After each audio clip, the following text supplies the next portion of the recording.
Section 1. A new way to think about your money. Folks, if you want to stop worrying about money, you need a new plan. The old way isn't working. Most people work hard just to spend everything they earn. They trade their time for a paycheck. Then that paycheck goes right back out the door to pay for things. An asset is something that puts money in your pocket. A liability is something that takes money out of your pocket. Diagram. Asset, wallet, liability. The problem is, most people spend their lives buying liabilities. They buy fancy cars. They buy new gadgets. They buy things that lose value. The minority of people, those who build real wealth, do something different. They work hard to buy assets. These assets are the key to building an income that doesn't depend on your job. There are two main ways your assets can work for you. First, cash flow. Cash flow means the asset pays you regular, predictable income. Think of it like a little money machine that sends you a check every month. Second, growth. Growth means the value of the asset goes up over time. You might not get monthly checks, but one day you can sell that asset for a whole lot more than you paid for it. Both paths can lead to financial freedom. Okay, let's move on. Section 2. Asset number 1. Real estate for cash flow. Real estate is one of the oldest and most understood ways to build wealth. Buying property not to live in, but to rent out to someone else. This is a business. When you own a rental property, your tenant pays you rent every single month. That rent is your income. Have the rent cover the property's expenses and still have money left over. That leftover money is called cash flow. It's a powerful tool for building wealth. Income you didn't have to clock in for. Let's use a simple example. Imagine you buy a small house for $250,000. You find a nice family to rent it. They pay you $2,500 every month. You don't keep it all. You have to pay for property taxes, insurance for the home, maintenance and repairs. Things will break. You might hire a property manager to handle day-to-day work, which costs money. After expenses, say you have $1,000 left each month. That's $12,000 a year in your pocket. Main benefit, steady, predictable income. People always need a place to live, so there's always demand for rental housing. On top of cash flow, great tax advantages. The government allows you to deduct expenses and allows depreciation, wear and tear deductions. This can lower your tax bill significantly. But there are risks. Section 3. Asset number 2. Dividend-paying stocks, ETFs. Another way to create an income stream is by owning parts of great companies. When you buy a stock, you become a part owner of that business. Some large established companies make so much profit they don't need to reinvest all of it, so they share a portion of profits with their owners, the shareholders. This payment is called a dividend, a cash reward you get just for owning the stock, a way to get paid while the company keeps growing. You can buy stocks in individual dividend-paying companies. For example, a big, stable company might pay cash for every share you own 4 times a year. Or, a simpler option is an exchange-traded fund, an ETF. A dividend ETF holds stocks from dozens of dividend-paying companies or even hundreds of them. This spreads out your risk, so one bad company won't sink your whole investment. It's automatic diversification. Simple example, invest $100,000 into a dividend ETF. The fund holds a basket of strong, reliable companies. Assume a 3% dividend yield per year. That means $100,000 x 3%, $3,000 in cash over a year. You can take that cash as income or reinvest it to buy more shares of the ETF, which then generates more dividends over time. The benefit, passive income. But there are risks.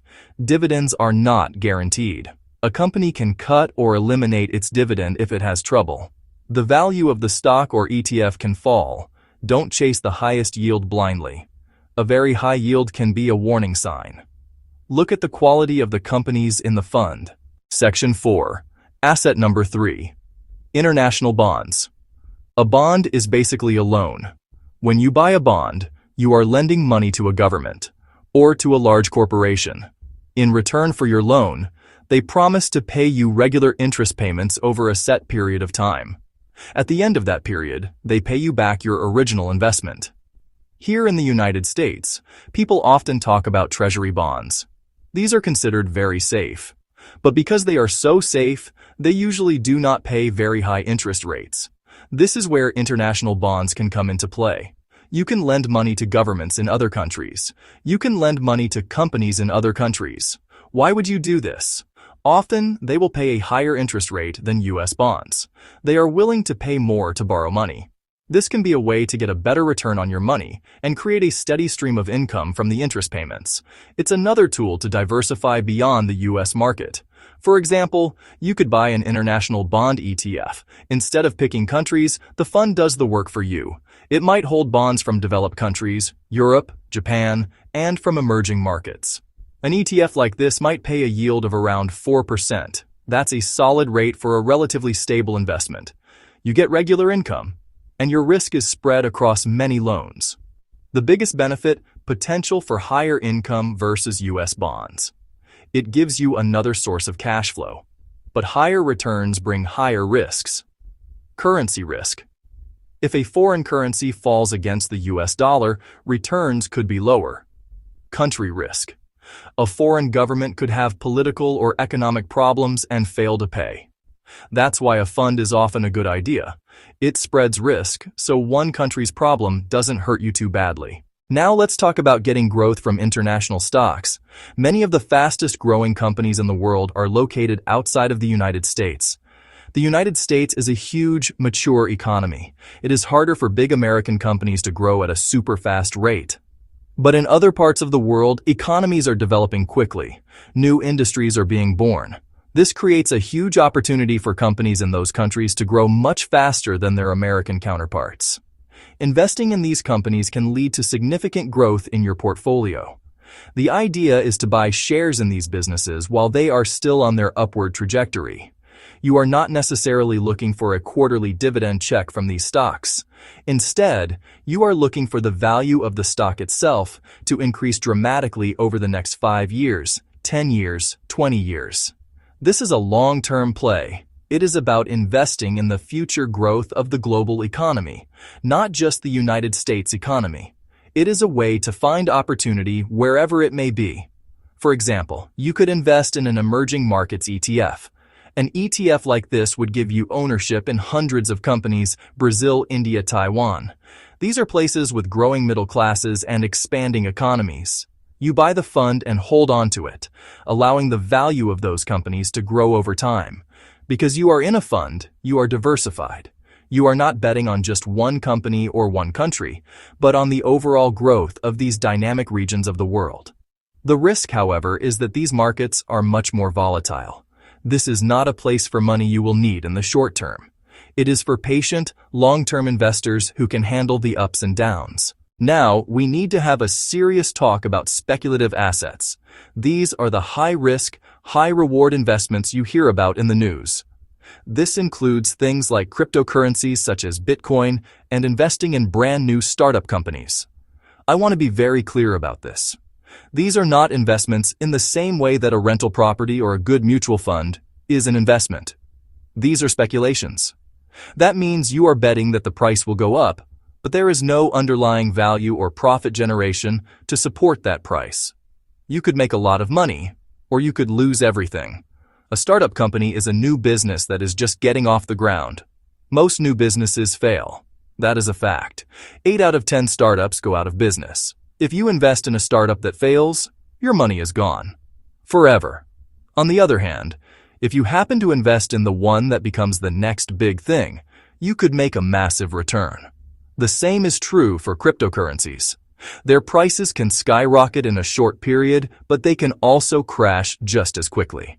There is nothing holding their value up other than what the next person is willing to pay for them. Let's use an example.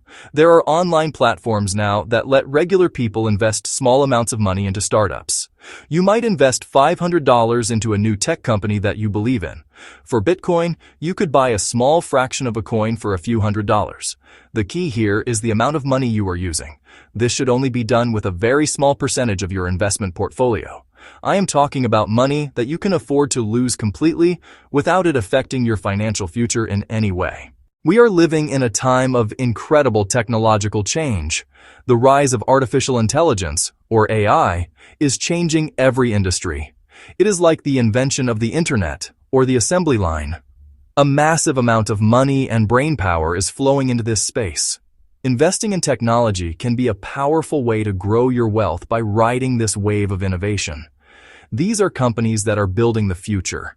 Owning a piece of them can be very profitable. This is a growth-focused strategy. You can invest in individual technology companies, but that can be risky. It is hard to pick the long-term winners and losers. A simpler approach is to use ETFs that focus on the technology sector. There are broad tech funds that invest in the biggest and most established tech companies. There are also more specialized funds. For example, ETFs can focus specifically on AI.